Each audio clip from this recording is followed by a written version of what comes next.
Biblias, la primera carta a Timoteo, en su capítulo número 1. Primera epístola a Timoteo, su capítulo número 1.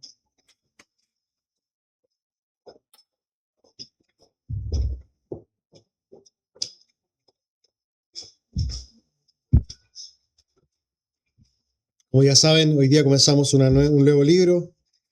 Hay gente que le tiene mucho cariño, ¿no?, a esta epístola, y realmente espero que sea de mucho gozo y alegría para cada uno de nosotros poder explorar esta epístola, ¿no? Bueno, vamos a estar leyendo los primeros 7 versículos de esta epístola el día de hoy. Primeros 7 versículos. Por tanto, la lectura será 1 Timoteo capítulo 1, versículos 1 al versículo 7. Y dice así la palabra del Señor. Pablo, apóstol de Jesucristo, por mandato de Dios, nuestro Salvador, y del Señor Jesucristo, nuestra esperanza. A Timoteo, verdadero hijo en la fe, gracia, misericordia y paz de Dios nuestro Padre y de Cristo Jesús, nuestro Señor. Como te rogué que te quedases en Éfeso cuando fui a Macedonia, para que mandases a algunos que no enseñen diferente doctrina, ni presten atención a fábulas y genealogías interminables que acarrean disputas, más bien que edificación de Dios, que es por fe. Así te encargo ahora, pues el propósito de este mandamiento es el amor nacido de corazón limpio y de buena conciencia y de fe no fingida, de las cuales cosas desviándose algunos se apartaron a vana palabrería, queriendo ser doctores de la ley, sin entender ni lo que hablan ni lo que afirman. Tome asiento.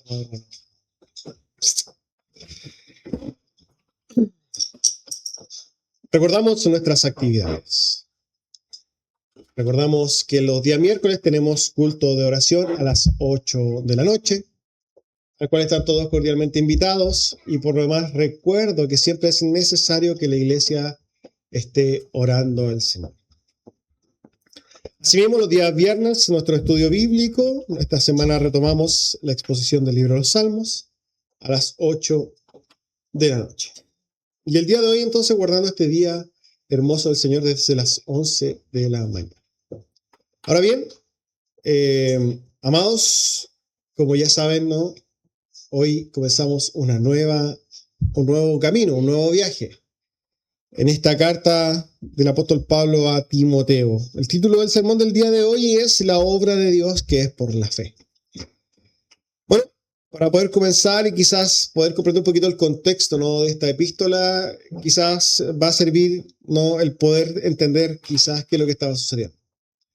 En Éfeso, ya sabemos que esta era una iglesia importante, era una iglesia grande en Éfeso. De hecho, nosotros expusimos Éfeso.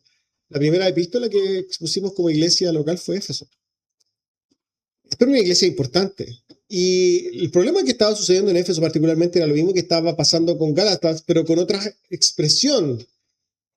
¿Qué es lo que estaba sucediendo en la carta a los Gálatas? O en el contexto de la epístola a los Gálatas, había un grupo de pseudocreyentes, ya sabemos que eran los judaizantes, que estaban introduciendo nuevas doctrinas, falsas enseñanzas a los Gálatas. En Éfeso estaba sucediendo lo mismo, pero no era el mismo movimiento, no eran los mismos judaizantes, era otro tipo. Ahora nos vamos a dar cuenta de que siempre en la iglesia han existido, nacido y se han mostrado una serie de formas en las cuales hombres de perverso corazón han tratado de pervertir la doctrina. En Éfeso entonces estaba sucediendo exactamente lo mismo. Y es ahí entonces cuando el apóstol Pablo le encomienda a Timoteo que vaya a solucionar este problema entonces a Éfeso. Y estando ya el apóstol, Timoteo ahí en Éfeso, recibe la carta justamente del apóstol Pablo para dar directrices de lo que tendría que hacer. Ahora son directrices para Timoteo y obviamente para la iglesia de Éfeso, para que corrija su camino. Es ahí entonces que nosotros, en base a las exhortaciones que vamos a ver en la epístola de Timoteo, nos vamos a dar cuenta de que lo que el apóstol Pablo va a estar tratando de hacer es corregir el camino de la iglesia. De ahí es que adelante vamos a ver cómo el mismo apóstol Pablo da instrucciones de quiénes tienen que liderar la iglesia, por ejemplo. Hablar de los apóstoles, del diácono, de las características, etcétera, de lo que tiene que haber. Y particularmente, y lo que vamos a ver el día de hoy, es que inmediatamente aparece con una de las exhortaciones mayores, lo cual va a ser el corazón de este sermón. Bueno, dada esa introducción, entonces vamos a las palabras del apóstol para que podamos entender lo que justamente está diciendo, ¿no?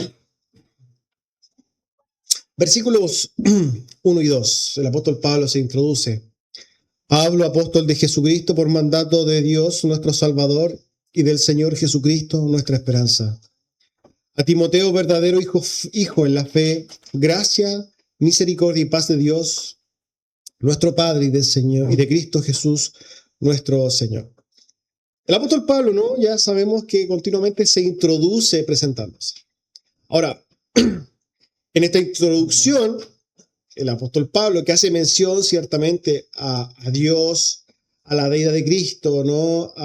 Pone al Dios Padre y a Jesucristo inmediatamente junto, ¿no? Él hace esto para, en primer lugar, entonces, dar a entender quién es el que le da el mandato. El apóstol Pablo está escribiendo entonces a Timoteo para que él quizás también muestre esta carta y diga, miren, yo no les voy a enseñar cosas nuevas.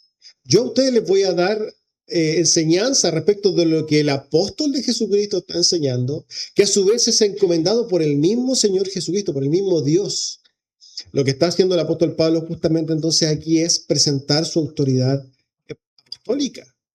Y a la luz del contexto es sumamente necesario. ¿Por qué? Porque quizás Timoteo, que era un joven, podría ser menospreciado. Ya sabemos que Timoteo era joven.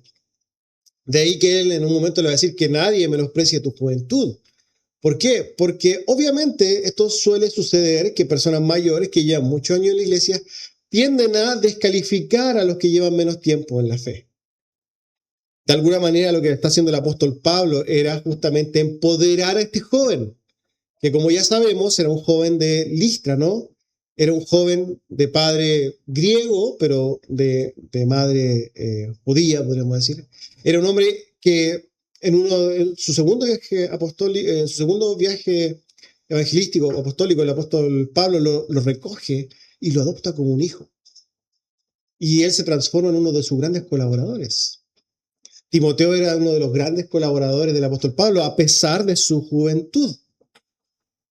Y es justamente entonces este joven enviado, porque el apóstol Pablo confiaba, y aquí nosotros vemos la importancia de Timoteo, porque fue alguien digno de ser aceptado o ser encomendado por el mismo apóstol Pablo para ir a solucionar un tema en una iglesia.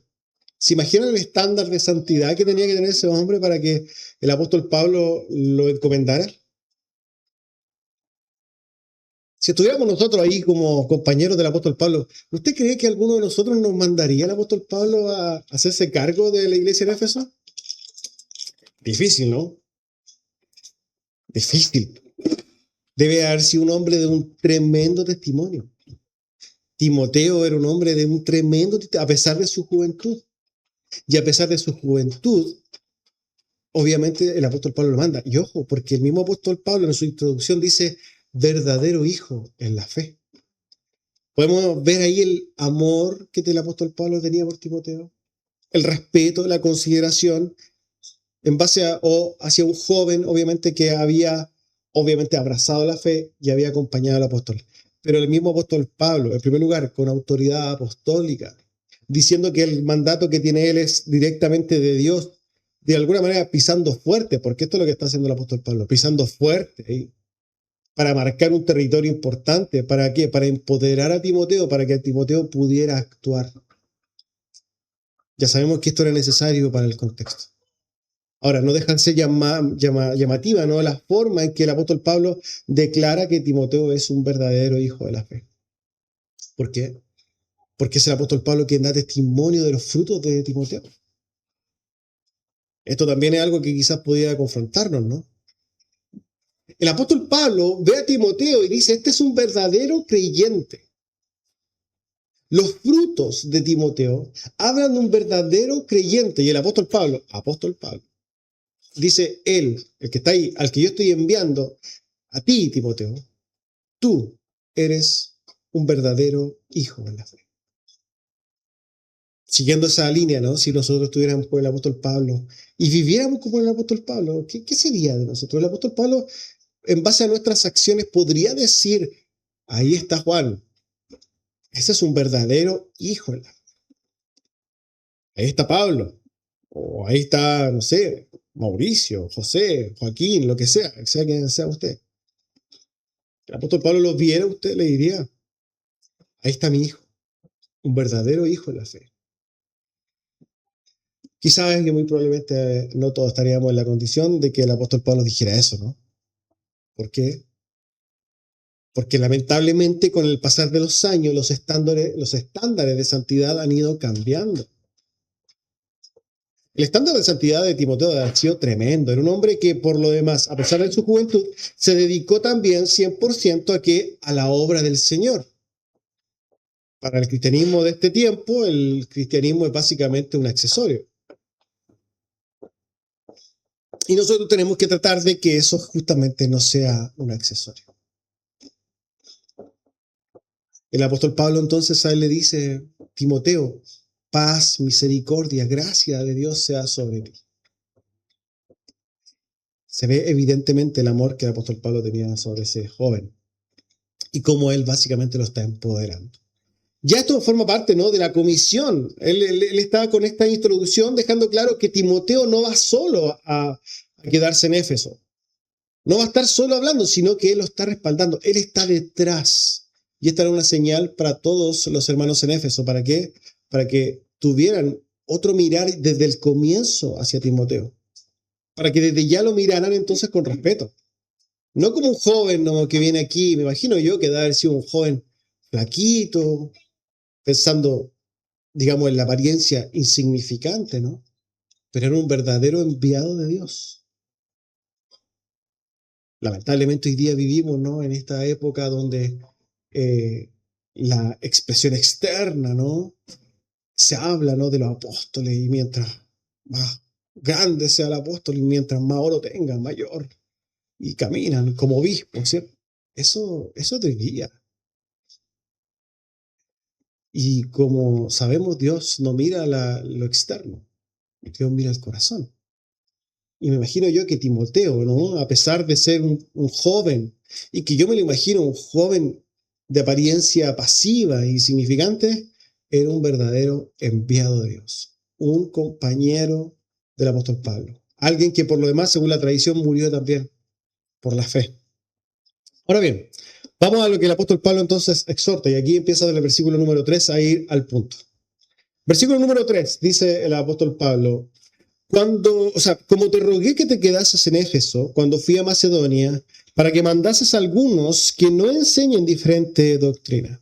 Aquí el apóstol Pablo entonces se introduce a lo que quería de Timoteo en Éfeso. Cuando el apóstol Pablo dice que en un momento, y aquí nosotros nos da a entender que ellos juntos llegaron a Éfeso, pero como que el apóstol Pablo siguió camino hacia Macedonia, le dijo, quédate tú aquí porque necesito que te hagas cargo de un verdadero problema que está sucediendo acá. Y yo quiero que tú mandes, y ojo aquí, por eso vemos el empoderamiento, a pesar de que esta palabra está muy mal utilizada hoy día, pero habla de lo correcto, ¿no? Un empoderamiento a Timoteo para que con ese respaldo de la autoridad apostólica que por lo demás está empoderada a sí mismo por el mismo Señor, él fuera a pisar firme también a la iglesia en Éfeso y le dijera, yo prohíbo que aquí se enseñen falsas enseñanzas. Yo a los que están enseñando cosas que no corresponden, les voy a hacer callar. Y ojo que aquí no está hablando de la fuerza. No es que Timoteo tuviera cinturón negro y fuera a golpearse con la gente, no. Era el ejercicio claro de la autoridad apostólica. Y él entonces se ha encomendado ¿para qué? Para que calle a aquellos que estaban enseñando diferente doctrina. Aquí vemos entonces, a mí me parece muy, muy llamativo, ¿no?, el día de hoy, cómo se trivializa la doctrina en diferentes púlpitos. Cómo dicen, no, si la verdad que la doctrina no importa, siendo que a la luz de la Escritura todo es doctrina, todo es enseñanza. Y aquí el apóstol Pablo está llamando justamente a Timoteo en una comisión, ¿para qué? Para que se encargue de un problema doctrinal en la iglesia de Éfeso. Habían hombres que estaban enseñando diferentes doctrinas a la cual, a la doctrina apostólica, a la doctrina que ya se había enseñado. Como dijimos en la introducción, había sucedido lo mismo que en la iglesia de Galacia. Cuando el Señor o sea, cuando el apóstol Pablo sabe de lo que está sucediendo en Galacia, en la iglesia de Galacia, no, los Gálatas, él entonces se indigna. Le dice, Gálatas insensatos. Esto ya lo vimos justamente las semanas anteriores.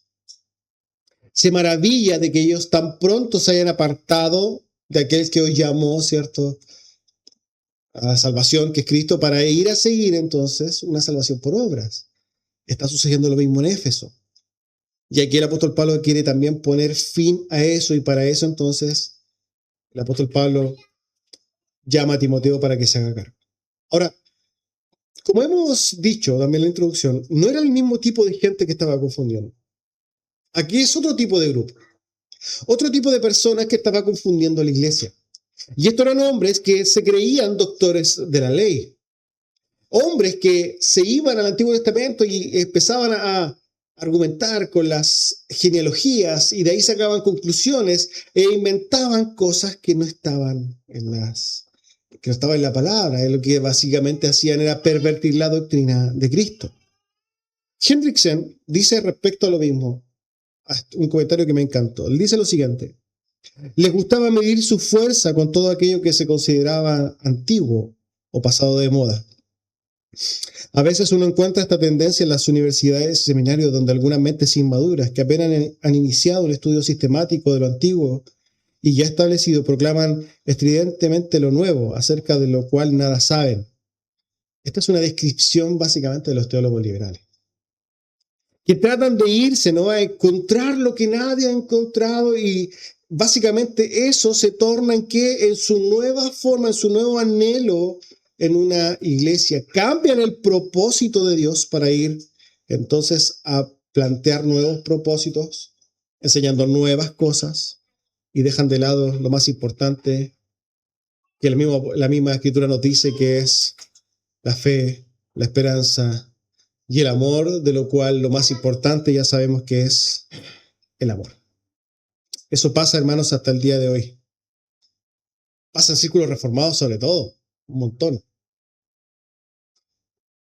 Gente que descubre que la salvación no se pierde y ahora son calvinistas, y ahora empiezan con una serie de cosas y van a las iglesias y se les olvida lo más importante, hermano, que es el amor, lo más simple. ¿Por qué? Porque lo que hacen por medio de ellos justamente es mostrar su corazón pervertido, que eso es lo que sucede, ¿no? La iglesia no se trata de quién sabe más. La iglesia o el caminar cristiano no se trata de encontrar verdades que nadie encontró. No se trata de eso la iglesia. La iglesia se trata de transformar el carácter, de morir cada día uno, de amar más. Bueno, esto lo vamos a desarrollar. Veamos lo que sigue diciendo el apóstol Pablo. Versículo número 4. Ni presten atención a fábulas y genealogías interminables que acarrean disputas, más bien que edificación de Dios que es por fe. Así te encargo ahora, dice el apóstol Pablo. No solamente el mandato es para que los que enseñan se callen, sino que para que los que oyen no oigan. El mandato del apóstol Pablo a Timoteo es: anda y calla a los que hablan y dile a la iglesia que no escuchen a aquellos que están enseñando. Los mandatos del apóstol Pablo a Timoteo tienen dos direcciones, ¿no? A la iglesia misma, porque la iglesia es responsable, ¿no?, también de prestar oído donde no debe prestarlo. Y obviamente también es responsable de callar a aquellos que se levantan contra la doctrina correcta, contra la doctrina de Cristo, contra la verdadera doctrina de Dios, contra la obra de Dios. Ciertamente estos hombres eran un poco místicos. Estas genealogías y estas cosas, como dice, son fábulas. ¿Por qué? Porque esto era muy típico también del contexto judío. Los judíos eran hábiles para inventar y desarrollar cosas. De ahí que nosotros tenemos una serie de libros, ¿no?, que no entran en la escritura. ¿Por qué? Porque están plagados de fábulas. Y estos hombres, ¿no?, traían estas cosas, inventaban y mezclaban cosas para inventar nuevas doctrinas. Esto, hermanos, es tremendo. Esto siempre ha existido en la iglesia, hermanos. Siempre personas se han introducido a la iglesia para encontrar lo que nadie vio. Y así, durante todo el desarrollo de la historia, han aparecido una serie de sectas. Elena G. de White, ¿no? Que de repente se le ocurrió, vio una nueva revelación, y ahora ella descubrió que el día domingo era la marca de la bestia, y entonces el que no guardaba el sábado, entonces estaba condenado. Y de ahí nació una secta que hoy día conocemos, que es millones de personas parecen, siguen eso. Están los adventistas. Joseph Smith, que se supone que se apareció Morón y le mostró el libro sagrado y lo podía ver con una lupa. Y ahí están hoy día. Los mormones pasan por aquí afuera. Y podemos seguir hablando, hermanos, de una serie de iglesias, denominaciones, de personas que siguen a personas basados en sus fábulas. Incluso hay personas muy, podríamos decir, respetadas, pero que cuando uno examina su doctrina, son fábulas. Fábulas. De hecho, hay una persona muy conocida, ¿no? Gigi Ávila, que cuando uno examina la doctrina de Gigi Ávila es fábula tras fábula, invención tras invención, y la verdad que lo único que hacen es pervertir la doctrina de Cristo. Se habla de una santidad que no es. Se buscan propósitos que no son los propósitos de Dios, y aquí hay algo que nosotros no podemos dejar pasar. Y es que el apóstol Pablo dice que estos hombres, aquí vamos al texto, a su contexto, ¿no? Él dice que estos hombres se desviaban para discutir de estas genealogías y de las fábulas que inventaban, y lo que hacían era desviarse, era hacer esto en vez de ¿qué? De la edificación de Dios. El texto griego habla de la obra de Dios. Y nosotros tenemos que preguntarnos entonces, hermanos, ¿cuál es la verdadera obra de Dios? Porque lo que hacían estos hombres era desvirtuarse, desviarse, no hacer lo que Dios estaba haciendo. Porque Dios tiene una obra justamente que se da en la iglesia y que se da de manera colectiva y personal. No, la iglesia tiene un camino. Este es el camino, ¿no? Señalado y el cual el Señor obra, el que el Señor quiere.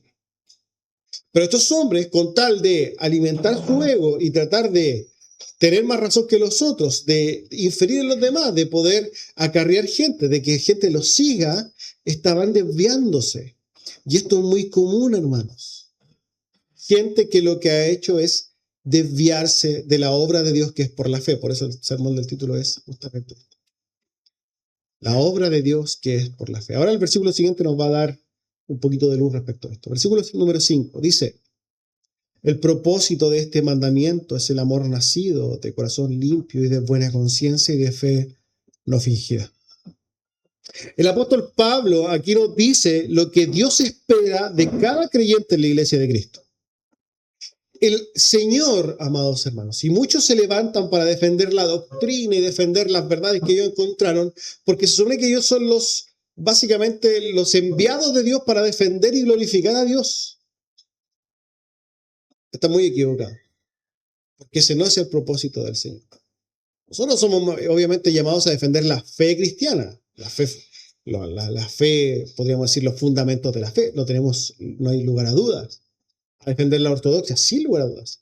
Pero irse a las sutilezas para levantar banderas y destruir una iglesia, por ejemplo, no tiene nada que ver con seguir la obra del Señor. Eso es perder el norte totalmente.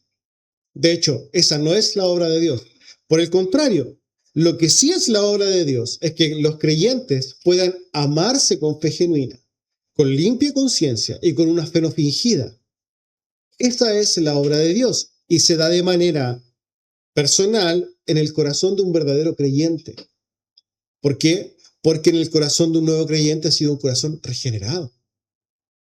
No es el corazón de piedra que había antes, es un corazón de carne, el cual el Señor, y aquí está el obrador, ¿cierto?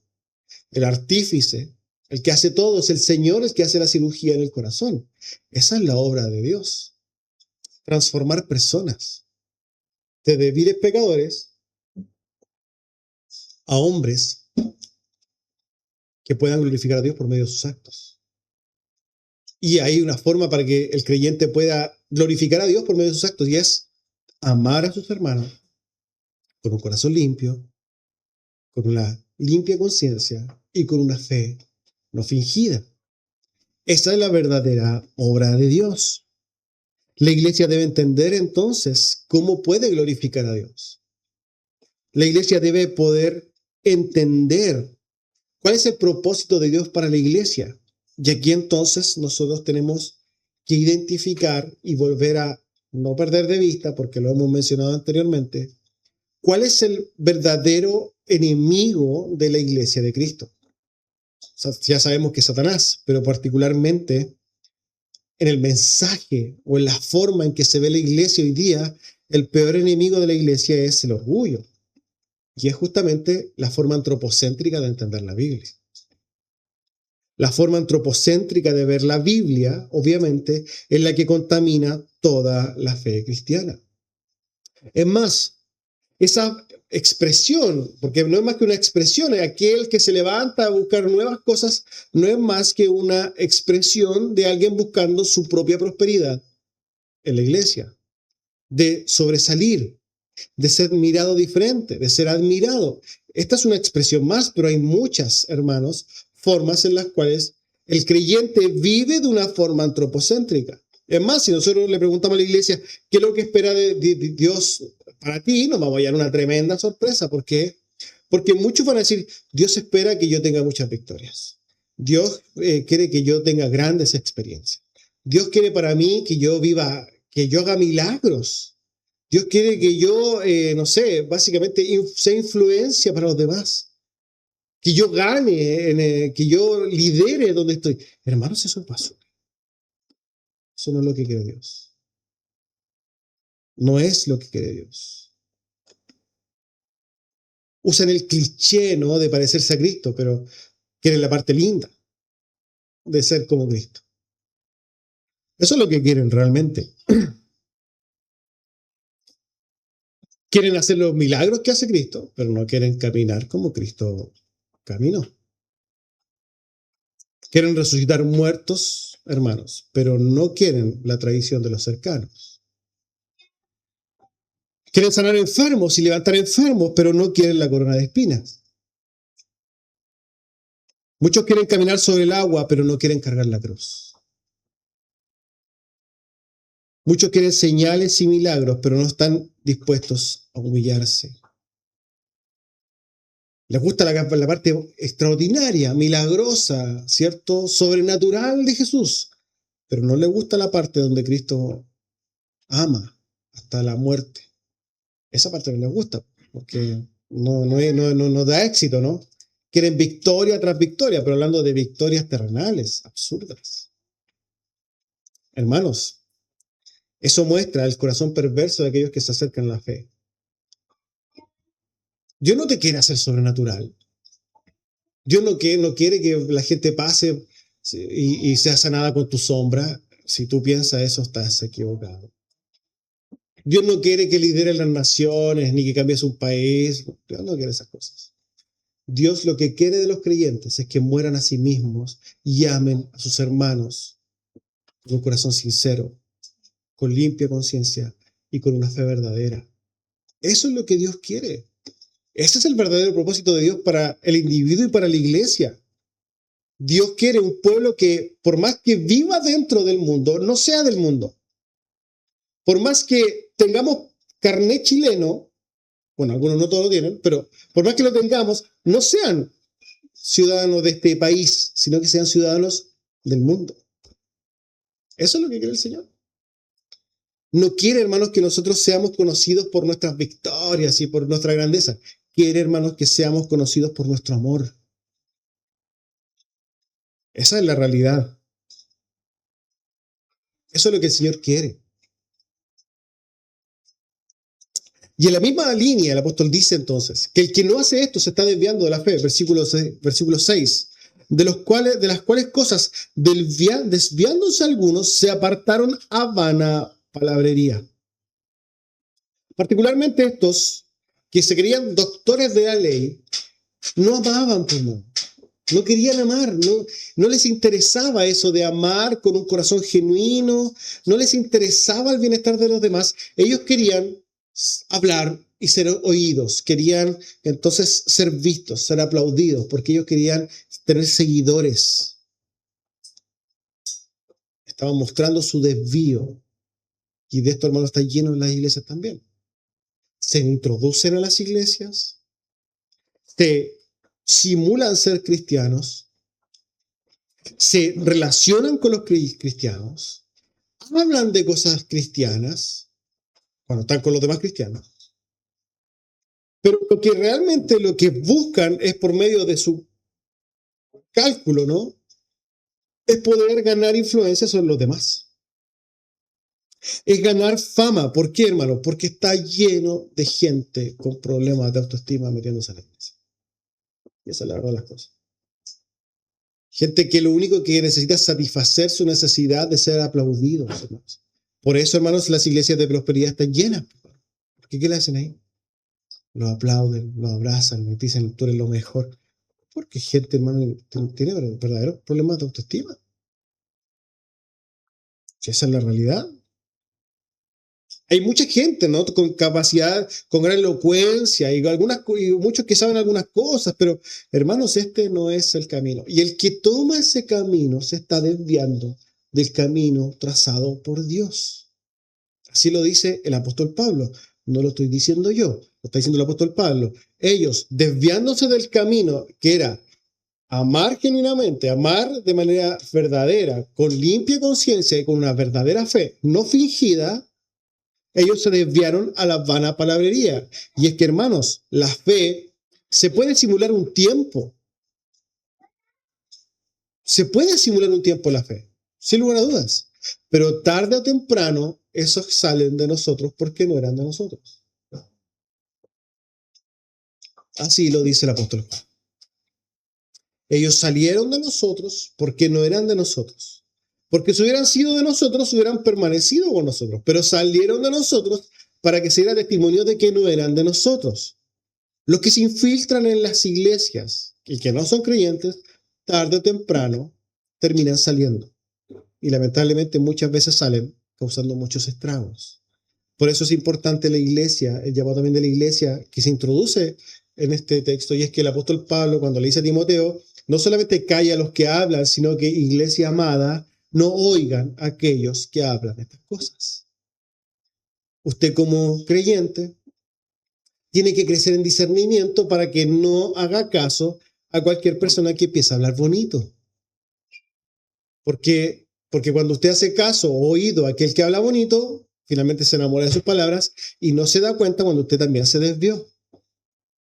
Tenga cuidado, no pierda el norte, porque el norte de la iglesia, el propósito de Dios para la iglesia, de manera personal y de manera colectiva, es este. Ámense con un corazón sincero, con limpia conciencia y con una fe no fingida. Eso es lo que usted debe hacer. ¿Y cómo lo hago entonces? Usted no lo puede hacer sin que usted no muera a sí mismo.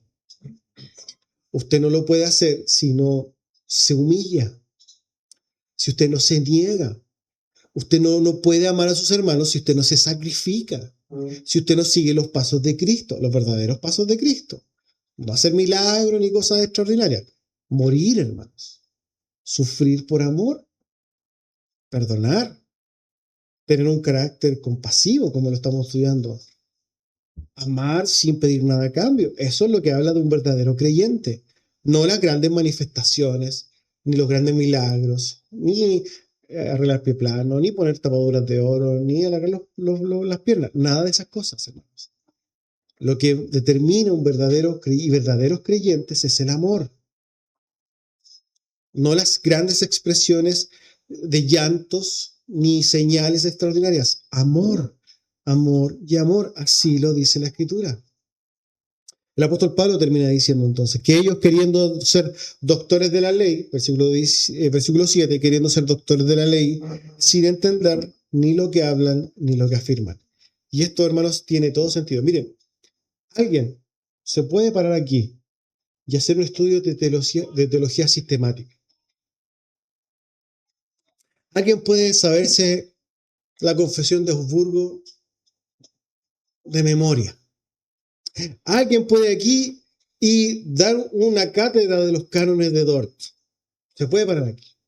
Alguien puede venir acá y hablar de todas las confesiones históricas y de las confesiones ecuménicas que nosotros abrazamos.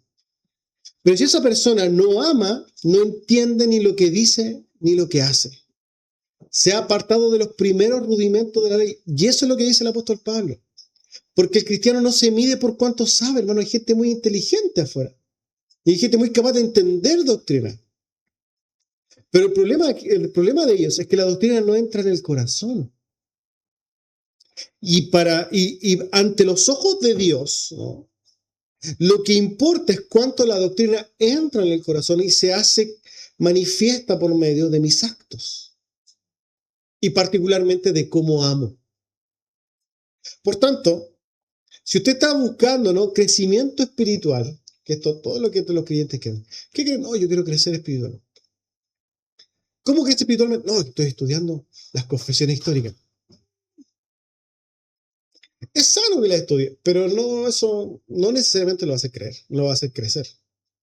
Yo le doy otro consejo. Muera a sí mismo. ¿Quiere crecer espiritualmente?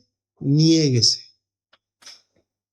Niéguese a sus pensamientos, a sus deseos, a su flojera, a su indiferencia.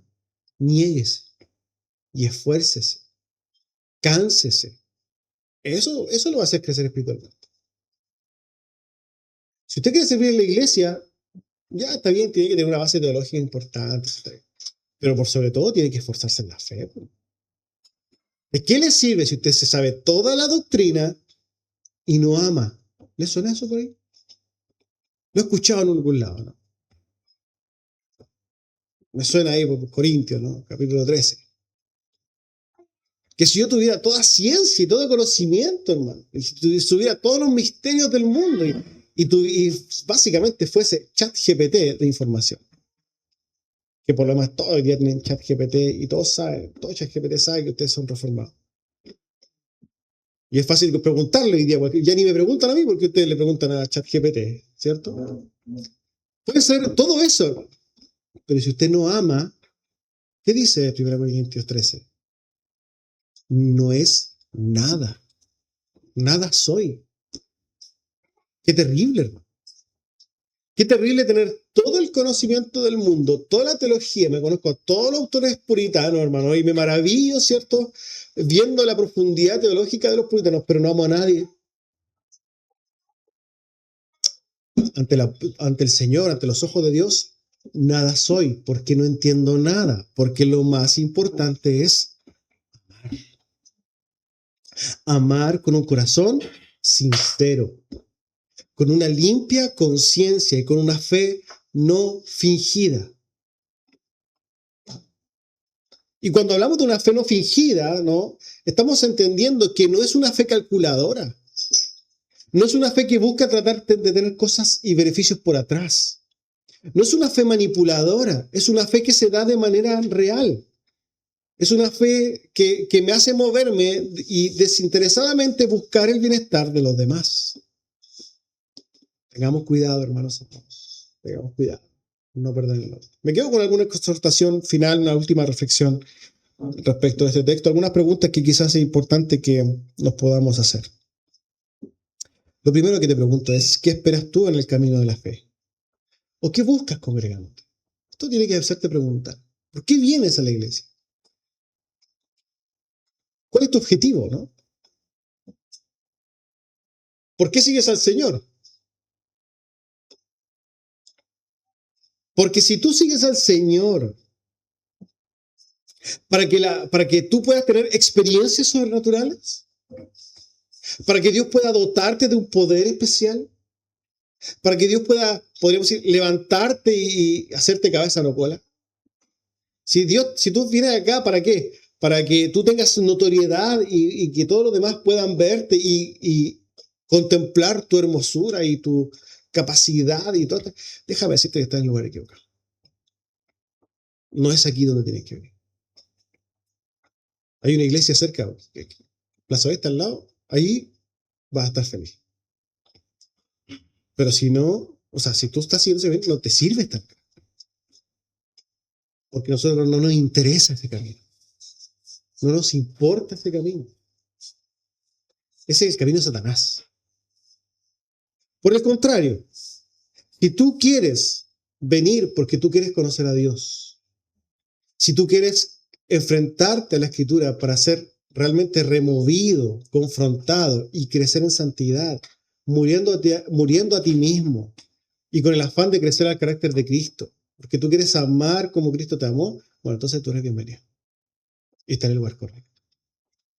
Pero eso no te va a gustar, muchas veces te va a doler, ¿cierto? Porque ¿a quién le gusta que le diga que estamos mal? A nadie le gusta que le diga que estamos mal. A nadie. Pero la Escritura se encarga, ¿no?, de constantemente decirnos, tú estás mal. Tu corazón te está engañando. Niégate, niégate y niégate, hermanos. Espero que podamos meditarlo y no perdamos el norte de lo que el Señor quiere para su iglesia. Amén. Vamos a orar al Señor.